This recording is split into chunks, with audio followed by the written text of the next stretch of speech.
اور 60s میں دیکھتے ہیں ہم کہ بہت سارے جو کالونائزرز تھے انہوں نے ڈی کالونائز کرنا شروع کر دیا ملکوں کو، انہوں نے قبضے ختم کر دیا، وہاں سے نکلنا شروع کر دیا. تو اس کی وجہ یہ تھی، وہ کوئی اپنی خوشی سے نہیں کر رہے تھے، اس کی وجہ یہ تھی کہ وہ کمزور ہو رہے، ان کی گرپ نہیں تھی اتنی اسٹرانگ. لیکن ایٹ دا سیم ٹائم ایک اور ساتھ میں شروع ہوا پروسیس جسے ہم کہتے ہیں کولڈ وار کا، ایک نرو شیٹرنگ بڑی ہی ایک خطرناک 1950-55 کے بعد جا کے ایک شروع ہوتی ہے cold war between America U S A and Soviet Union U S S R. وہ پھر جا کے ختم ہوتی 1991 میں. تو یہ 3 ایجز کا ذکر وہ شروع میں کرتے ہیں، اینشنٹ پرانے یا کلاسیکل جو آپ کہہ لیں کہ کالونائزرز تھے، پھر 19th سینچری والے، اور پھر وہ 20th سینچری میں امریکہ تک آپ کو لاتے ہیں. تھوڑا سا ذکر یہ کرتے ہیں کہ یہ امپیریلزم، یہ خواہش، امپیریلزم کیا ہے؟ Basically is that philosophy, is that approach which forces you to go outside your borders, capture the land, establish your government, colonize and exploit the natives and loot their natural resources, transport it back to your land and make your country prosperous. This is what imperialism is, in short, in easy words. تو اس کی وجہ یہ تھی، سب سے بڑی 2 وجوہات ہیں اس کی. ایک تو یہ لسٹ فار پاور ہے، پہلے میرے یہ دوسرے نمبر پہ لکھی پاور. جیسے میں نے سٹارٹ میں بتایا کہ جب بھی کوئی کلین، قبیلہ، ایک امپائر طاقت گین کرتی تو اس کے اندر یہ خواہش پیدا ہوتی کہ وہ دوسروں پر حکومت کرے.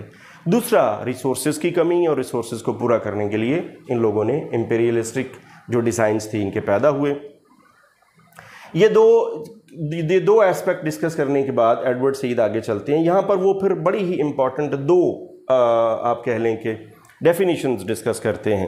As a student you need to understand یہ 2 جو ڈیفینیشنز ہیں یہ آپ نے پہلے سمجھنی، اس کے بعد آپ کو یہ پورا فنامنا سمجھ میں آئے گا کہ کلچر کیا ہے. کلچر بیسیکلی اگر ہم اس کے لفظی معنی لیں تو اس کے مطلب ہے to grow, to flourish indigenously. Culture ایک ایسا آپ کہہ لیں لائف سٹائل ہوتا ہے، ایسی زندگی ہوتی ہے کہ جو بالکل نیچرلی گرو کرتا ہے. اسی سے ریلیٹڈ آپ نے ورڈ سنے ہوں گے، ایگریکلچر، سیریکلچر، ہارٹیکلچر. تو کلچر کا مطلب ہے گرو کرنا.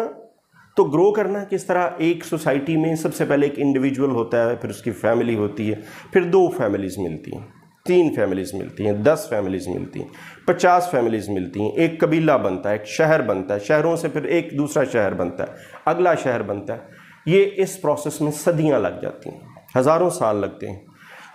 The people living in that tribe, in that city, then in cities, then in that empire, they share a common language.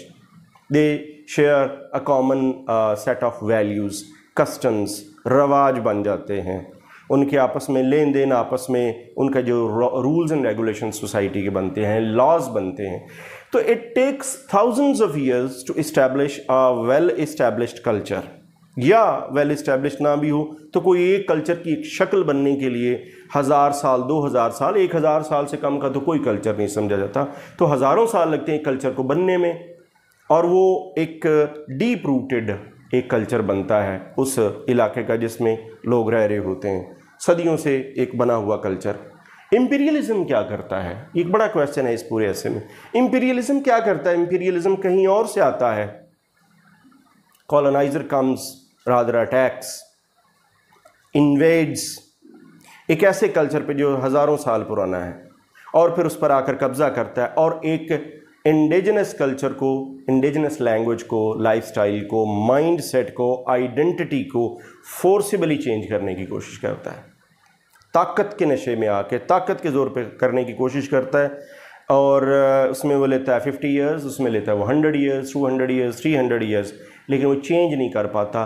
ہوتا یہ ہے کہ وہ صرف اس کلچر کو ڈس انٹیگریٹ کرتا ہے، اس کو ٹارنش کرتا ہے، اس کو ڈیمیج کرتا ہے، اور اس کی آنے والی نسلوں کے لیے ایک آئیڈینٹی کرائسس بنا دیتا ہے. ان کے لیے ایک ہائیبرڈ کلچر پیدا ہوتا ہے، کیونکہ وہاں کے رہنے والے جو ایک ہزاروں سال پرانا کلچر ہوتا ہے، جو پرانی ایک ویلیوز ہوتی ہیں، اس کو چھوڑ نہیں پاتے، نئی پوری طرح سے اڈاپٹ کر نہیں پاتے. تو یہ ایک ہاچ پاچ ایک کمبینیشن بنتا ہے.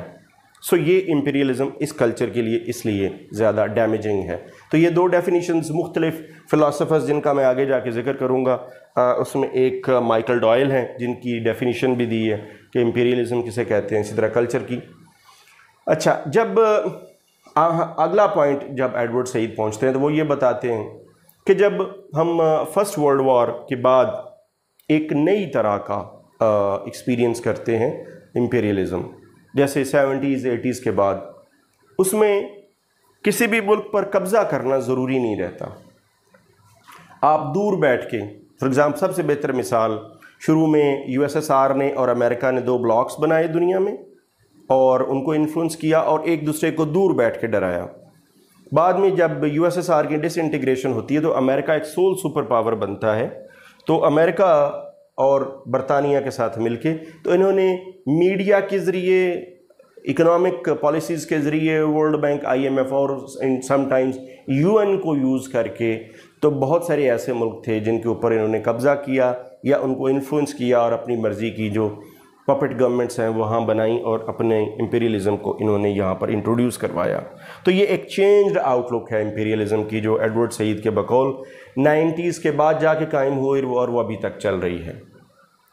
نیکسٹ پوائنٹ جس پہ ایڈورڈ سعید بہت زیادہ ایمفسائز کرتے ہیں، جس کے اندر انہوں نے کرٹیسزم کیا، کچھ لوگوں کو اپریشیٹ کیا اور پھر ان کے اوپر کافی سارا کرٹیسزم ہوا، وہ ہے پوسٹ کلونیل رائٹنگز۔ جیسے میں نے لاسٹ ویڈیو میں بتایا تھا کہ 19th سینچری میں، 20th سینچری میں یا ایون 18th سینچری میں جو کالونائزیشن ہوئی، جن لینڈز پہ ہوئی، جو دا لینڈز وچ ور کالونائزڈ، تو ان لینڈز کے اندر رہنے والا جو کالونائزر تھا اس نے زیادہ تر، یا وہ کالونائزر برٹش خود تھا یا جو کالونائزر تھا اس نے انگلش لینگویج میں لکھا، اور جب اس نے انگلش لینگویج میں لکھا تو وہ پھر پبلش ہوا، پوری دنیا میں گیا، لوگوں نے اس کو ایکسیپٹ کیا۔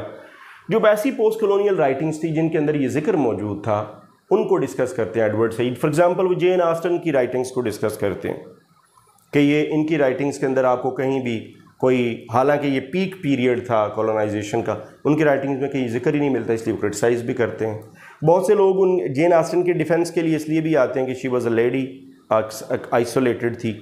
ان کی رائٹنگز میں ویسے بھی لو اینڈ میرج کے علاوہ آپ کو بہت باقی اکنامکس، پالیٹکس، وار، یہ چیزیں نہیں ملتی۔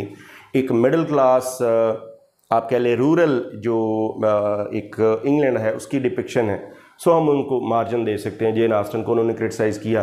کپلنگ کا کم، EM فاسٹر کا پیسج ٹو انڈیا، کانرڈ کا heart of darkness, Walter Scott کی رائٹنگز اپنی جو اسکاٹ لینڈ کے بارے میں ہیں، پال اسکاٹ کی اور مارگریٹ ریبل کی رائٹنگز، جن کے اندر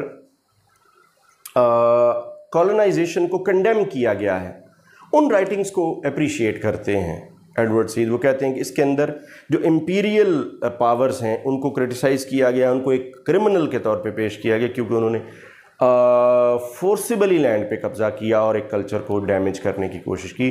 سو ان کی جو رائٹنگز ہیں ان کا ذکر آپ کو اس کے اندر ملتا ہے۔ پھر وہ ذکر کرتے ہیں تھوڑا سا کہ ایک تھیوری کوائن کی UK اور ویسٹ نے اور امریکہ نے بعد میں، کہ جی کیا وجہ ہے کہ یہ جو ملک ہیں یہ دوسرے کو کالونائز کیوں کرتے ہیں، تو ایک تھیوری بنا لی کہ وائٹ مینز برڈن کے نام سے، کہ it is the duty of the white man who is now the most civilized nation on the face of earth. It is duty of that civilized white man to go everywhere in the world, whether with the willingness of the native people or forcibly. It is their moral duty. It is the first and foremost rather duty to go there to civilize them, to introduce their own to introduce their own educational system, their own language, their own economic system, political system, introduce everything just to civilize them.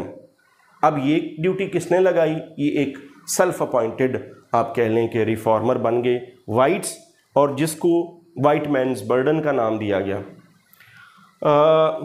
جس کا ایک آپ کہہ لیں کہ France فینن کے ہاں بھی آپ کو ذکر ملتا ہے۔ اینڈ آف کولڈ وار ہوتا ہے، emergence of USA، new world order. امریکہ نے ایک جب یہ ایک کالونائزیشن کی اگلی جو آخری پوائنٹ ہے اس میں وہ ڈسکس کرتے ہیں، وہ کہتے ہیں جی کہ جو سب سے نیفیریس قسم کی، سب سے ہاربل کائنڈ آف کلونیلزم میرے سامنے آیا ہے، وہ یہ نیو کلونیلزم ہے۔ یہ 1991 کے بعد 1991 میں disintegration of Soviet Union, U S S R disintegrate ہوتا ہے، ایک پاور ختم ہو جاتی، ایک ہی پاور رہ جاتی ہے، اور وہ ایک پاور جو ہے وہ پھر جیسے میں نے پہلے آپ کے سامنے ذکر کیا کہ میڈیا کے ذریعے، اکنامک پالیسیز کے ذریعے، اکنامک ڈونر ایجنسیز کی مدد سے، اور پھر یو این کو یوز کر کے، یو کے کو ساتھ ملا کے، افغانستان، عراق، پیلسٹائن ایشو پہلے سے چل رہا ہے، اسرائیل کی مدد کر کے عراق پہ، افغانستان پہ قبضہ، وہاں پر بمباری، لاکھوں لوگوں، بے گناہ لوگوں کا مارا جانا، اور پھر وہاں پر قبضہ اسٹیبلش نہیں ہو پایا، وہاں حکومت نہیں کر پائی، اور پھر وہاں سے نکلے، اور پھر وہاں بعد میں جو پھر سول وار ہوئی، اور ایون ابھی تک وہاں کے حالات خراب ہوئے، تو ان سب کا ذمہ دار ایڈورڈ سعید امریکہ کو سمجھتے ہیں۔ اس خاص ایسے کی ایک اور خاص بات یہ ہے کہ اس کے میں انہوں نے بہت سارے فلاسفرز کا، بہت سارے تھیورسٹ کا ذکر کیا ہے، اس کی ڈیفینیشنز، ان کی ڈیفینیشنز میں ایز اٹ از پروڈیوس نہیں کر پاؤں گا یہاں پہ، وہ آپ کی بک میں اس ایسے کے اندر موجود ہیں، جیسے چامسکی کا ذکر ہے جو انہوں نے امریکہ کے بارے میں ذکر کیا، فرانس فینن کا ذکر ہے جس میں انہوں نے وائٹ مین اور کالونائزر کے بارے میں بتایا کہ جو بھی ہوا، جیسے بھی ہوا، آپ وہاں گئے اور جب آپ وہاں سے واپس آئے اور وہاں پر رہے تو آپ کا رویہ کرمنل والا رہا، تو ان کو انہوں نے کرمنل ثابت کیا۔ والٹر لپمن کی ڈیفینیشن امپیریلزم کی، مائیکل ڈوائل کی ڈیفینیشن ہے، اس طرح ایمانوئل ویلنسٹین کا ڈسلوکیشن پہ ایک انہوں نے آخر میں ایک کوٹیشن کوٹ کی ہے جس میں انہوں نے بتایا ہے کہ ڈسلوکیشن کی پالیسی اپنائی گئی تاکہ زیادہ سے زیادہ اپنی مرضی کے لوگوں کو آباد کیا جائے، اور جو پاپولیشن کی پروپورشن اس کو چینج کر کے بعد میں جب کبھی سینسس کروایا جائے یا بعد میں جب کوئی پولیٹیکل پالیسیز بنائی جائیں تو پالیسیز جو ہیں وہ اپنی مرضی کے لوگوں کے لیے بنائی جا سکیں۔ یہ this was all about the some of the important points of the culture and imperialism by Edward Said. اس میں میں نے کچھ چیزیں ڈیٹیل میں آپ کے سامنے ایکسپلین کی، 5-6 جو بڑے پوائنٹس تھے، کلونیلزم، پوسٹ کلونیلزم، ان کا اپنا جو ڈیفینیشن ہے، ان کا اپنا ویو امپیریلزم کے بارے میں، اور ان رائٹرز کے بارے میں جنہوں نے امپیریلزم پہ لکھا، امریکہ کے بارے میں، اور فیلو فلاسفرز کے بارے میں۔